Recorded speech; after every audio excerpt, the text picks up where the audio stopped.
And Crockett goes after Marjorie Taylor Greene for the color of her hair and her body type. And should we hear the whole thing? Do we have the whole thing? I mean, they're just, all of them are just. Do you really want to hear this again? Yeah. It's just like these women fighting in Congress. I guess we got it later.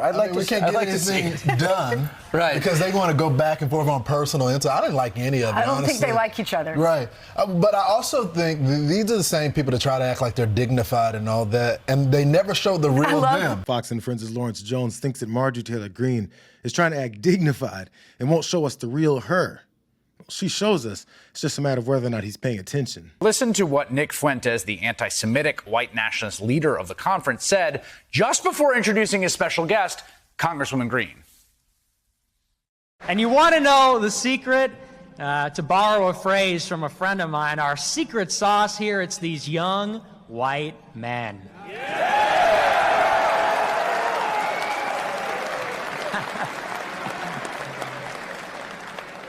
That's what we call the secret ingredient. America and the world has forgotten about them, but not us. You know, they say about America, they say, diversity is our strength, you know. And I look at China and I look at Russia. Can we give a round of applause for Russia? Yes.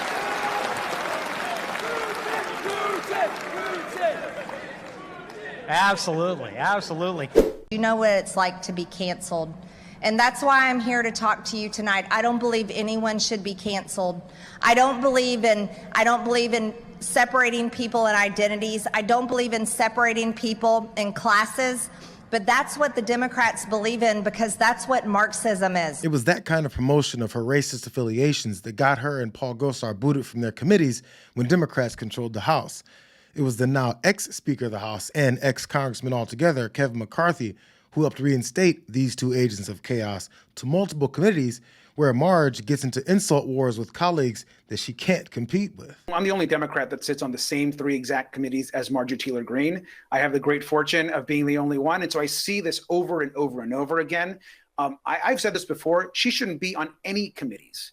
She has no business not just being in Congress, but certainly not being on committees. She can't legislate.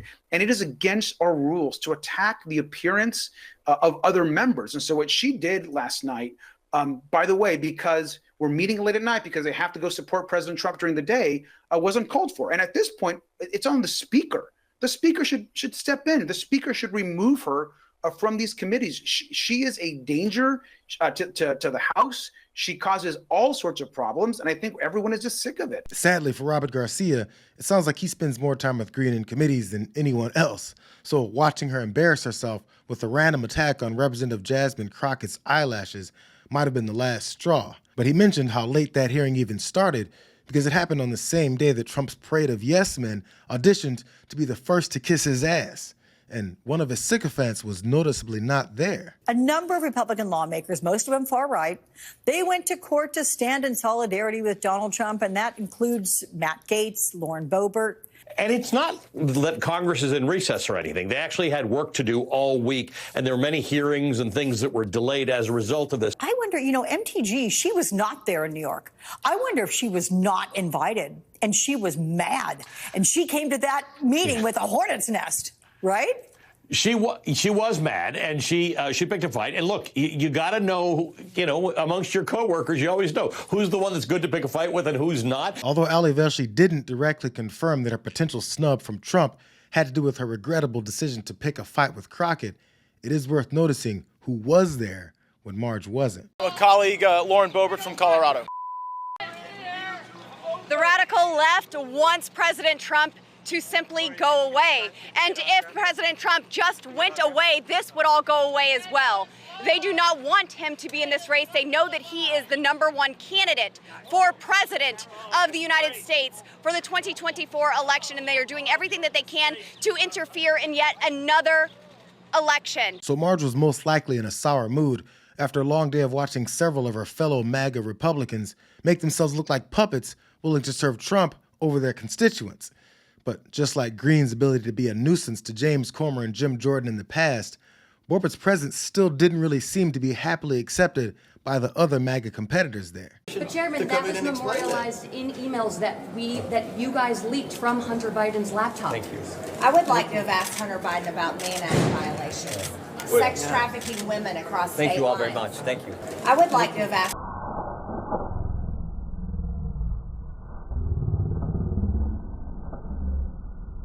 About Mann Act violations.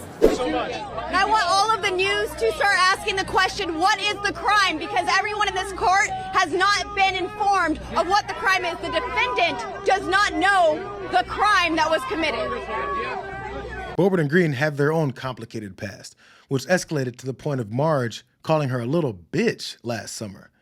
So now that Boebert apparently got the invite to vouch for Trump while Greene was left sitting at home trying to figure out how to promote herself, she ended up getting into that now famous argument where Democrats and Lauren Boebert voted to silence her for the remainder of that hearing, but with one last passive-aggressive comment focused on Greene. I just want to apologize to the American people. I don't think that this is the best use of our time when we are squabbling. It's one thing to have fun and laugh as members of Congress and try to find humor or some sort of lightheartedness in what we are doing.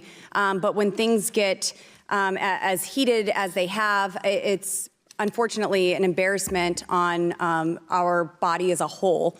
And so I just want to personally apologize to the American people for that. And in case anyone thought she wasn't targeting Greene, she later told reporters, "It was embarrassing what was going on.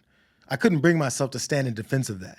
I wouldn't do it for the other side." Again, this is what a MAGA-led House of Representatives looks like.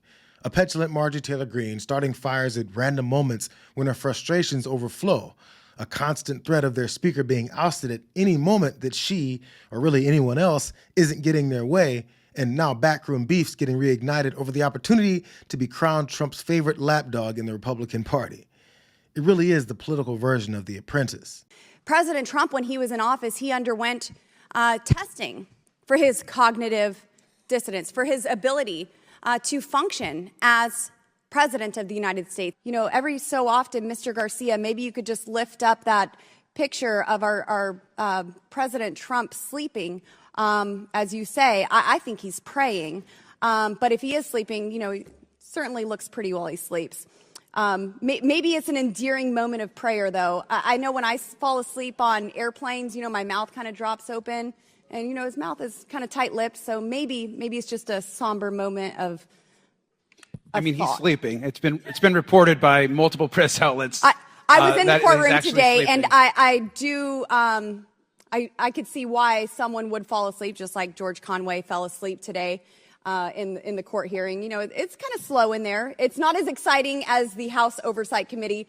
But I just wanted to say that's a lovely picture you have of President Trump, Mr. Garcia. The insanity that Trump and his buddies have ushered into Congress has become so normal that it's allowed Democrats to dumb down their pitch to voters that they're simply trying to work on rare things like legislation. Our decision to stop Marjorie Taylor Greene from plunging the House of Representatives and the country into further chaos is rooted in our commitment to solve problems for everyday Americans in a bipartisan manner.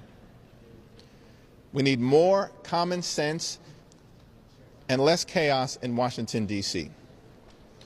Marjorie Taylor Greene and extreme MAGA Republicans are chaos agents. House Democrats are change agents.